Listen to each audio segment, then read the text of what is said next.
ഇനിമേൽ നിങ്ങൾ അന്യരോ പരദേശികളോ അല്ല, വിശുദ്ധരുടെ സഹപൗരരും ദൈവഭവനത്തിലെ അംഗങ്ങളുമാണ്. അങ്കിലെ ദമസിന ഗ്രാമം ബെത്തലത്തല ഗ്രാമത്തിൽ നിന്നും 10 കിലോമീറ്റർ അകലെയാണ്. ഞങ്ങളുടെ ഗ്രാമപ്പള്ളികളിലേക്ക് പോകുമ്പോൾ പലപ്പോഴും ഈ ഗ്രാമം കടന്നു വേണം പോകുവാൻ. ബെത്തലത്തലയിൽ ഞാൻ വരുന്നതിന് മുൻപേ കൊള്ളക്കാരുടെ പ്രവർത്തികൾ മൂലം കുപ്രസിദ്ധമായിരുന്നു ഇവിടം. ഇതുമൂലം താമസക്കാർ കുറഞ്ഞ് സൂക്ഷിച്ചു പോയൊരു ഗ്രാമം. നാം വരുന്നതിൽ കാണുമ്പോൾ തന്നെ കുട്ടികൾ ഭയന്നൊളിക്കും. 2024 മുതലാണ് ഞങ്ങളിവിടെ സന്ദർശനത്തിനെത്തുന്നത്. ഞങ്ങളുടെ ഓരോ ഗ്രാമപ്പള്ളിക്കാരും പുതിയൊരു ഗ്രാമത്തിൽ സുവിശേഷം പകരണമെന്ന് ഞങ്ങൾ ആഹ്വാനം ചെയ്തിരുന്നു. അത് സ്വീകരിച്ച് 4 കിലോമീറ്റർ അകലെയുള്ള അൻസികിത ഗ്രാമപ്പള്ളിക്കാർ ഇവിടെ സഹായിക്കാനെത്തി. 2024 ഓഗസ്റ്റ് മാസം ഞങ്ങളിവിടെ ഒരു മരത്താണിൽ ആദ്യത്തെ തിരുബലി അർപ്പിച്ച് ഒരു വിശ്വാസ സമൂഹത്തിന് അടിത്തറയിട്ടു.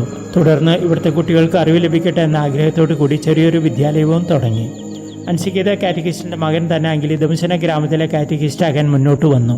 ആ സമയത്താണ് മലയാളിയായ സാബു കേരളത്തിൽ നിന്നും ഒരു പള്ളിപ്പണിക്കുള്ള സഹായ വാഗ്ദാനം തന്നത്. മഹാബുവിൽ നിന്നും ജോലി അന്വേഷിച്ച് കെട്ടിടപ്പണിക്കാരും വന്നു. എല്ലാം കൂടി ഒത്തുചേർന്നപ്പോൾ ഈ കുപ്രസിദ്ധ ഗ്രാമത്തിൽ വിജാതിയരുടെ അപ്പസ്തോലനായ പൗലോസ്ലീഹായുടെ നാമത്തിൽ ഒരു കൊച്ചു ദേവാലയം ഉയർന്നു വന്നു. ആത്മീയമായും മാനസികമായും പ്രകാശം വരുത്തുന്ന ഒരു പള്ളിക്കൂടം കൂടിയാണ് ഈ കൊച്ചു പുതിയ പള്ളി. ഞാൻ ക്രിസ്തുവിനെ അനുകരിക്കുന്നത് പോലെ നിങ്ങൾ എന്നെ അനുകരിക്കുവിൻ എന്ന് ധൈര്യമായി പറഞ്ഞ തീഷ്ണമതിയാണ് പൗലോസ്ലീഹ. ഈ ഗ്രാമവാസികൾക്കുള്ള സന്ദേശം മാനസാന്തരപ്പെട്ട് പൗലോസായ സ്ലീഹയുടെ ജീവിതം തന്നെയാണ്. ഇതോടുകൂടി ഈ ഗ്രാമത്തിന് പുതിയൊരു നാമം നൽകി ഞങ്ങൾ ഇവിടുത്തെ മണ്ണിന് തന്നെ മാമോദീസ നൽകി. ചാര ഹാസിന. ചാര എന്നാൽ നല്ലത്, ഹാസിന എന്നാൽ വിശുദ്ധമായത്. മഡഗാസ്കറിലെ ബിഷപ്പ് കോൺഫറൻസിന്റെ പ്രസിഡന്റായ ഞങ്ങളുടെ ബിഷപ്പ് മോൺസിഞ്ഞോർ മാറി ഫബിയൻ തിരക്കുകൾക്കിടയിൽ മുറണ്ടാവ് ബിഷപ്പ് ഹൗസിൽ നിന്നും 260 കിലോമീറ്റർ യാത്ര ചെയ്ത് ചാരഹാസന പള്ളി വെഞ്ചരിക്കാനെത്തി. ബത്തലത്തല ഇടവകയിലെ 22 ഗ്രാമപ്പള്ളികളിൽ നിന്നും ഒത്തിരി പേർ ഇവിടെ തങ്ങളുടെ സ്നേഹവും ഐക്യവും പകരാനെത്തി. ഒപ്പം ഇടവക അതിർത്തിയിൽപ്പെടുന്ന മുനിസിപ്പാലിറ്റികളിലെ മേയർമാരും.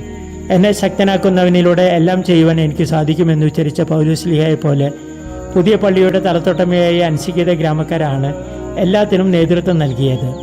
കൂട്ടായ്മയുടെ മാധുര്യം പങ്കുവെച്ച ഒരു വെഞ്ചരിപ്പ് ആഘോഷമാണ് കൊച്ചു ഗ്രാമമായ ചാരഹാസിനയിൽ അന്ന് അരങ്ങേറിയത്. ഞാൻ നന്നായി പൊരുതി എൻ്റെ ഓട്ടം പൂർത്തിയാക്കി വിശ്വാസം കാത്തു. മഡഗാസ്കറിൽ നിന്നും ഫാദർ ജോൺസൺ തളിയത്ത്.